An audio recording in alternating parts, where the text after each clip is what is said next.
Magandang gabi nga pala sa inyong lahat mga ka-viewers. For today's video nga pala ay mag-prepare tayo ng ating mga gamit sa panghuli ng hipon. Ito nga pala ang sigpaw kung tawagin dito sa amin. Yung magiging kasama ko nga pala sa panghuli ng hipon, ito pala yung kapatid ko mga ka-viewers. Kinuha ko nga na pala yung aking gagamiting ilaw. Akin na tong bubunutin at baka ma-overcharge. Mukhang ready na rin ang kapatid ko mga ka-viewers. At dito nga pala ay lalakad na kami.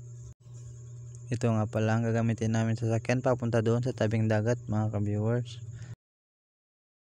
3 hours later. Makalipas nga ang 3 oras mga ka-viewers, ito nga pala mga nahuli namin. Wow! Napuno dito yung lalagyan ko. Sobrang dami. Diyan sa kapatid ko ay medyo malapit niya na rin mapuno. Napakaganda naman kasi ng panahon ngayon kaya ang daming nagsilabas ang mga hipon mga ka-viewers. At dito nga pala ibubuhos niya na yung nahuli niya. Ang dami niyang huling hipon mga ka-viewers. May mga nahuli rin pala siyang malalaking sugpo. Mga nasa 5 piraso rin ata ito. Tamang mekos-mekos lang kami dito ni Insan mga ka-viewers. Mekos-mekos lang, hinahanap namin yung malalaki. Inihiwalay namin sa maliliit. Iba rin kasi yung timbang ng malalaki. Medyo mas mahal kung ibenta mga ka-viewers. Dito nga, napahiwalay na namin lahat ng huli niyang malalaki. Titimbang na lang namin yan mamaya. At dito ang huli ko na naman ng kanyang ibubuhos mga ka-viewers. Medyo marami rin ako nahuli kasi nga napuno ko na yung lalagyan. Marami rin nga pala ako nahuling malalaking sugpo. At may mga hipon. At dito nga inihiwalay lang namin yung malalaki sa maliliit kagaya ng ginawa namin sa huli niya.